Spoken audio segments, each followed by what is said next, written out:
Out of Focus is brought to you by Garage Build. Submit your build, share your passion. Powered by Dennis Kirk.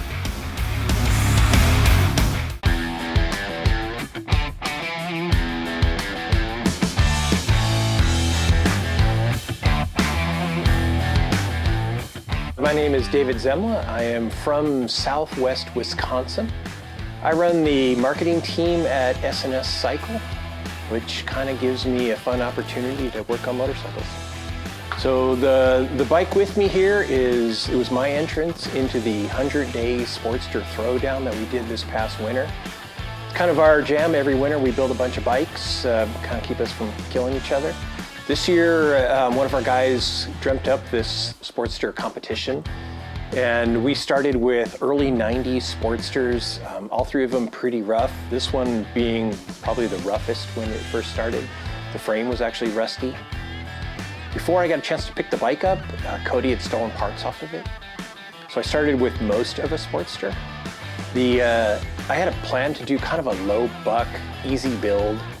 I was loading up the forks using the 39mm front end, and I powder coated the lowers, and it had kind of a cool look. I wanted to lower it a little bit. I was putting a lowered kit in it, and I gouged the leg.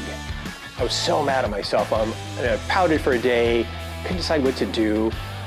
The Öhlins forks were sitting in a box in my office. They'd been there for like 3 years, and they were off of a race bike or something. We figured we'd use them eventually.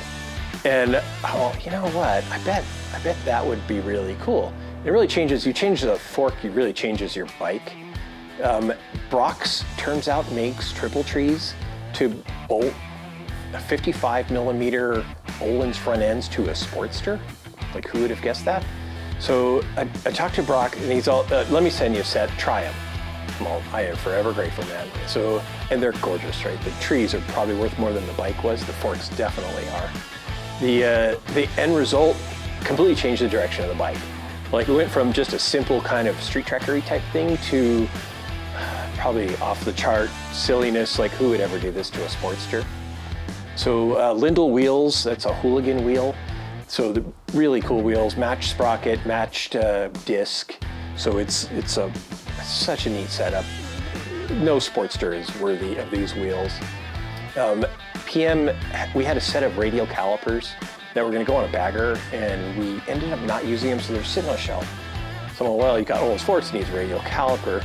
So PM sent me a bracket for the rear, so I have a radial rear caliper, which is probably more braking than any Sportster absolutely ever deserves. So the bike, every step of the way, the bike just kept escalating.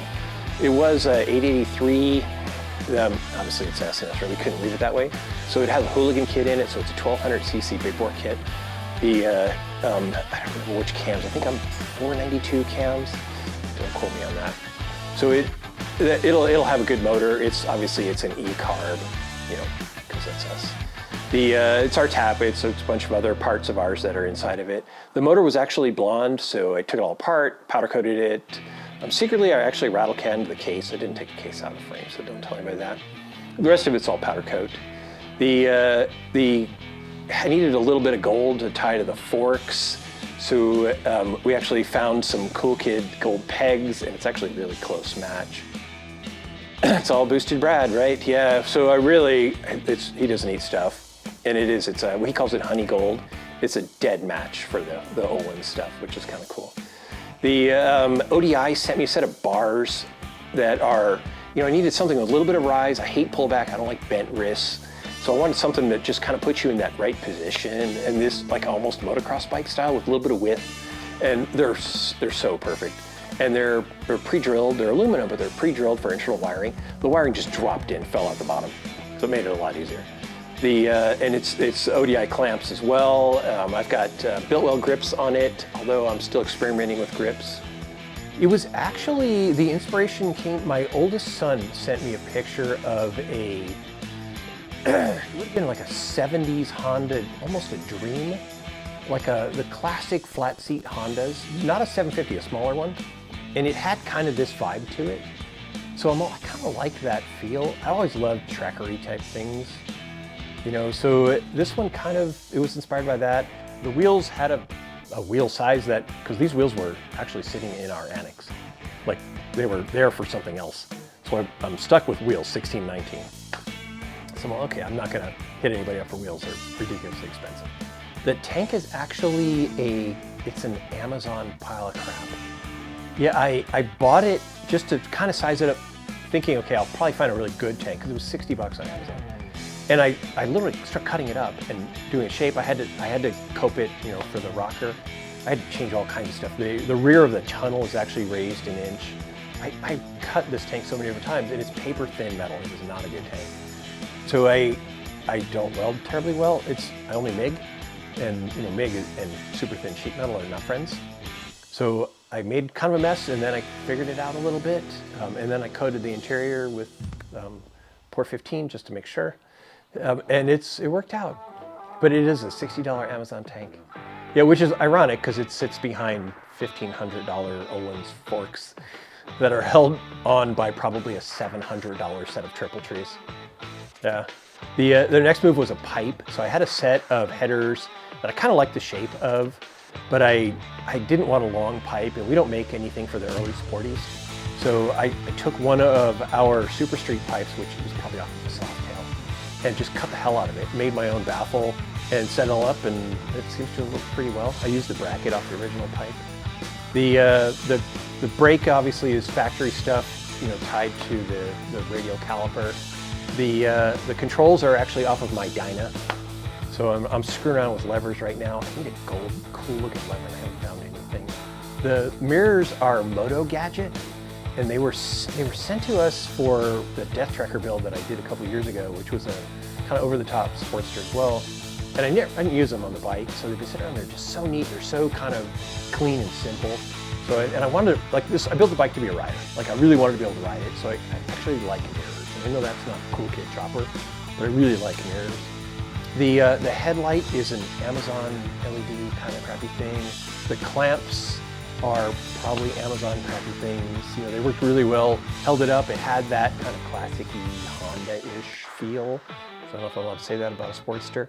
One thing I did on the fork, so obviously, you know, a fork at this level is dual caliper, but so it had a mount hanging off of it. Well, I just can't leave that on there. So I took a grinder to a $2,000 set of fork.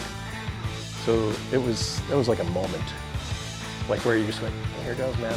There is no turning back now. It all turned out okay, but that was a legit moment. Oh, and I'm happy with the result. Oh, you know who helped us out? It was amazing. Dennis Kirk. So you get into stuff like it's gaskets and, you know, like all the top end gaskets and, you know, a sprocket for the conversion and a chain and all that kind of stuff. And, you know, that stuff gets really, really expensive. Dennis Kirk came in and helped us out with a ton of that stuff. We would send him a list of part numbers, you know, here you go, which I cannot thank them enough. They probably saved us more than anyone else did. So that part was super cool. Oh, best thing about working at S&S is it's probably being able to do this stuff, you know, and I'm in a senior management role within the organization. I'll be honest with you, I'm just as happy at wrenching, just getting dirty. I sit at a desk all day long, all three of us do. And, you know, the opportunity to actually wrench, to use the parts, to be engaged in the space, when I talk about, you know, installing a top end, it's because I've installed a top end. You know, I didn't watch a video about it, I did it.